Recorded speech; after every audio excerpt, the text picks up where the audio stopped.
भारत में हुए G20 सम्मेलन के पहले दिन जो घोषणा पत्र आया उसमें यूक्रेन युद्ध पर रूस का सीधा जिक्र नहीं था। इसे रूस के लिए बड़ी जीत मानी जा रही है, लेकिन रूस की ये जीत अकेले रूस की नहीं बल्कि कहीं ना कहीं उसके सबसे पुराने साथी भारत की कोशिशों का नतीजा है।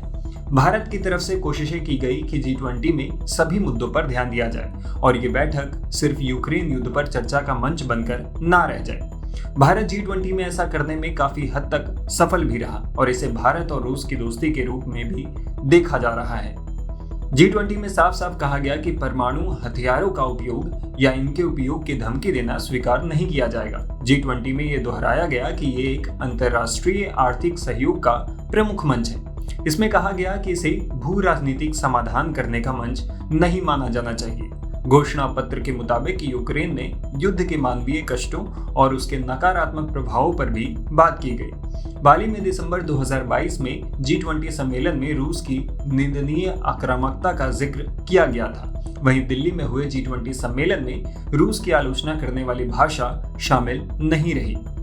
G20 सम्मेलन से रूस के राष्ट्रपति व्लादिमीर पुतिन ने किनारा किया, लेकिन यहाँ जो कुछ हुआ उससे वो काफी खुश होंगे। G20 में पुतिन आए नहीं, लेकिन उन्हें बड़ी जीत हासिल हुई। यूक्रेन युद्ध का जिक्र तो हुआ, लेकिन रूस का नाम नहीं लिया गया। जानकारों के मुताबिक पुतिन जानबूझकर इस सम्मेलन में नहीं आए थे। ऐसा माना जा रहा है कि वो G20 समिट में यूक्रेन युद्ध पर चर्चा के दौरान भारत को असहज स्थिति से बचाने के लिए खुद सम्मेलन में शामिल नहीं हुए और इस तरह उन्होंने भारत से दोस्ती निभाई।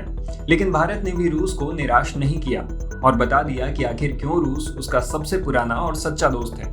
रूस के विदेश मंत्री सर्गेई लावरोव G20 समिट में शामिल हुए। यूक्रेन युद्ध के बीच पीएम मोदी ने रूसी विदेश मंत्री का G20 के मंच पर जिस गर्मजोशी से स्वागत किया, उसने दुनिया को बता दिया कि भारत और रूस की दोस्ती कितनी खास है। दिल्ली समिट में जो साझा प्रस्ताव पारित किया गया है उसमें यूक्रेन में युद्ध लिखा गया है, जबकि पश्चिमी देशों की मांग थी कि यूक्रेन के खिलाफ युद्ध लिखा जाए।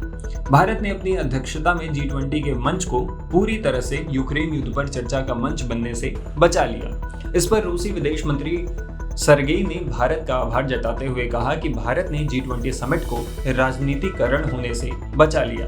उन्होंने कहा कि हमने पश्चिम की उस कोशिश को नाकाम कर दिया जिसके तहत वे इस मंच का यूक्रेनीकरण करना चाहते थे। उन्होंने साथ ही कहा कि उन्हें इसकी उम्मीद नहीं थी, जबकि भारत ने ऐसा कर दिखाया।